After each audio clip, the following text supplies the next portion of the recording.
See, Michelle Jordan, you're going to have to help me because I always forget. I always want to say it correctly when I refer to the ARC, but I never get it right. There's always an extra phrase I either leave in or take out. So say it correctly for me. Yes, so the ARC of Indiana County. That's it. Yes. It's the county part that That's I right. keep forgetting. Our conversation brought to you by Marcus & Mack, a law firm representing injured people. And Michelle, of course, is executive director of the group. Good morning to you. Good morning, Todd. Thanks for having me again. I'm glad you're here. So tell me what's going on with the ARC. So we are really excited about this new initiative that we've taken apart with the ARC of PA. It started November 1st. And this initiative is very important because it has the potential to change policy and create policy for individuals with disability. Okay. And what it is directed towards addressing the health disparities from COVID-19 during the pandemic, currently, and then in the future. God forbid there's another pandemic. Sure. And what it consists of is bringing together community leaders of all different backgrounds, as well as healthcare providers, first responders, county commissioners, legislators. Jim Struzzi has now joined the work group to come together and talk about what happened in Armstrong and Indiana County during the pandemic.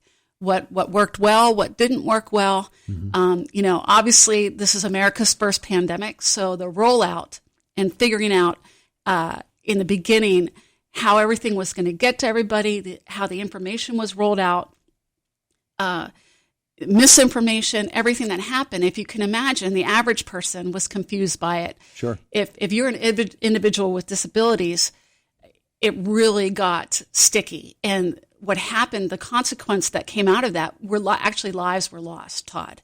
So individuals were actually are the highest mortality rate of COVID-19. People do not realize that. They're actually now above the elderly. And that is because they have a lot of comorbidity conditions. And so there were a lot of things that happened that could have happened better to save lives. And even something as simple as in the beginning, parents and caregivers were not allowed in the hospitals with these individuals until May.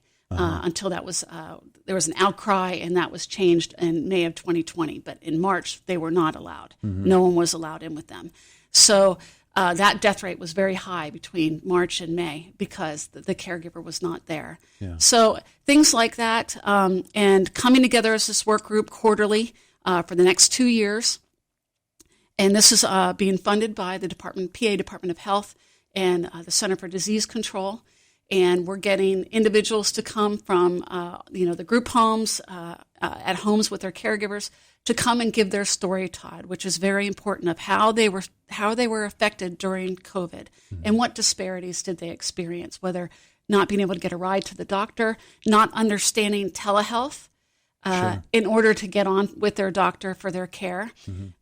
It's all the things, and it has the huge potential to change policy for the future. Yeah, we certainly hope it does, because we saw those cracks in the system develop then, and that was something, the pandemic, that probably just underscored events and problems that had been systemic anyway within those who suffer in the way that.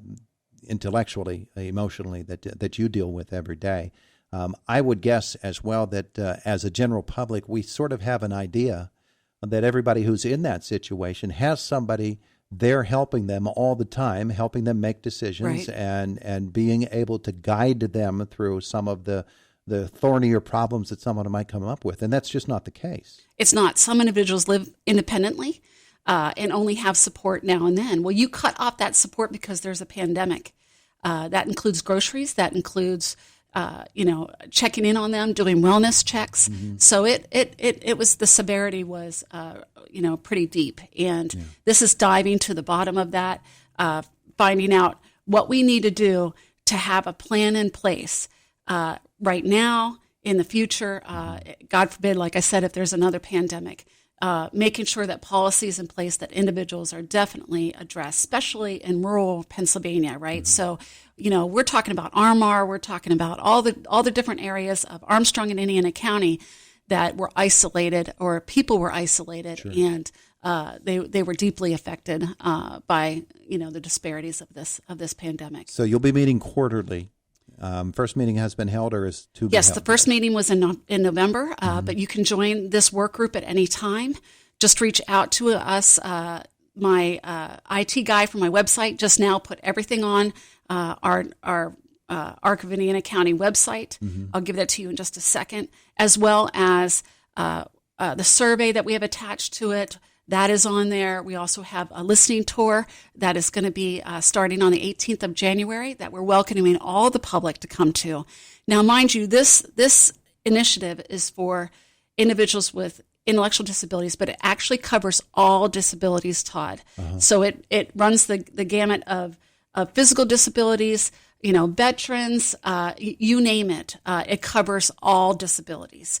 So we want everybody involved, voices heard.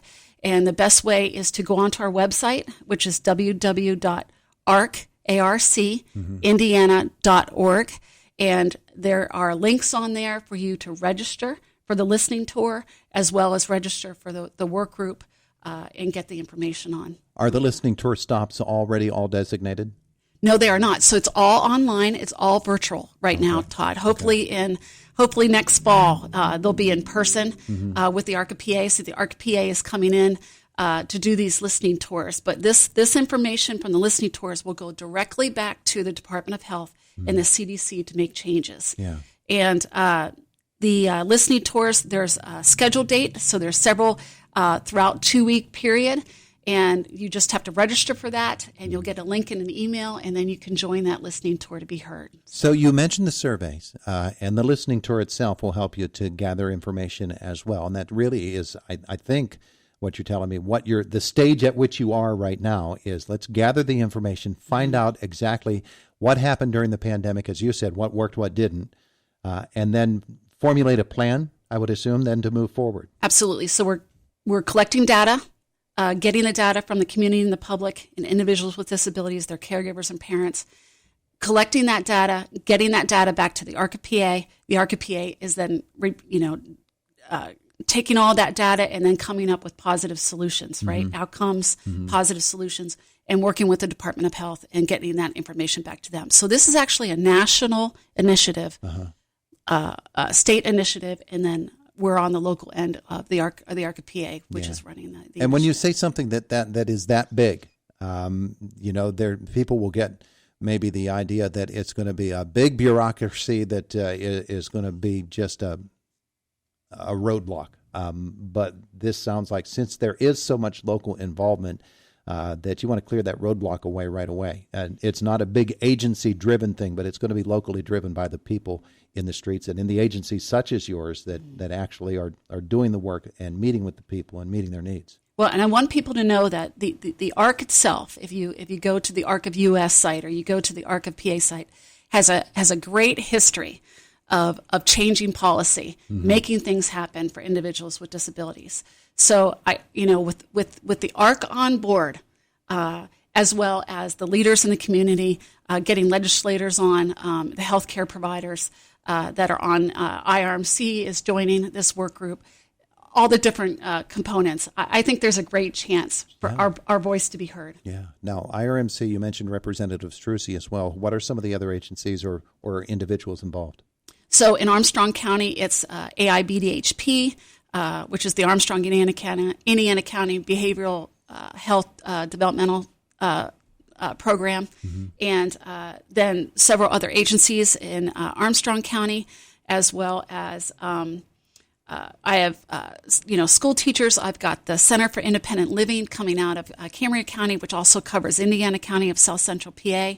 So there are definitely, and then I've got parents of individuals from my Special Olympics group joining the call, as well as the individuals themselves. So it's such a wide range. I just reached out to the fire chief, Indiana Association, sent him an email yesterday, and but reached out to Shireen Hess, and hopefully she'll be joining the work group as well. So it's definitely covering all the different angles, as well as the chief medical officer at IRMC. Yeah. So it's good to get so many different people involved, because every single one of them is touched in some way or has the ability to be a helper in some way. to find solutions to the things that went on then, and then look into the future and see what might be able to change. And every county has a different point of view with that, right, Todd? Because in every county, something happened differently in every part of the state of Pennsylvania.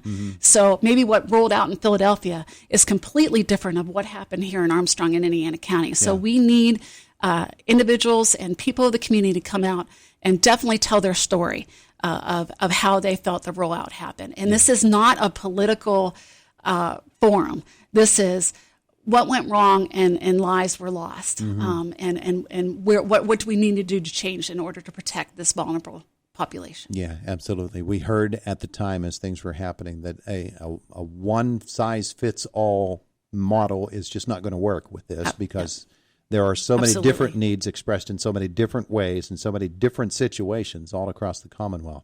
And you're right. What works in Philadelphia, what works in Pittsburgh, what works in Erie isn't going to work in Indiana County, isn't going to work in Clearfield County, some of our neighboring rural counties. It's just a whole different set of circumstances. So that's good that it's going on. And again, Michelle, we've only got a couple of seconds left. Okay. Give us the contact information for folks who want to learn more, get involved, and watch this process unfold. So it's I want you to reach out and get on our website, which is the ARC of Indiana County. It's www.arcindiana.org. And all the information will be on the Pandemic Disparities tab. And it will have links attached as well as a contact box that will go directly to my email, Todd, if they have questions or feedback that will come directly to me.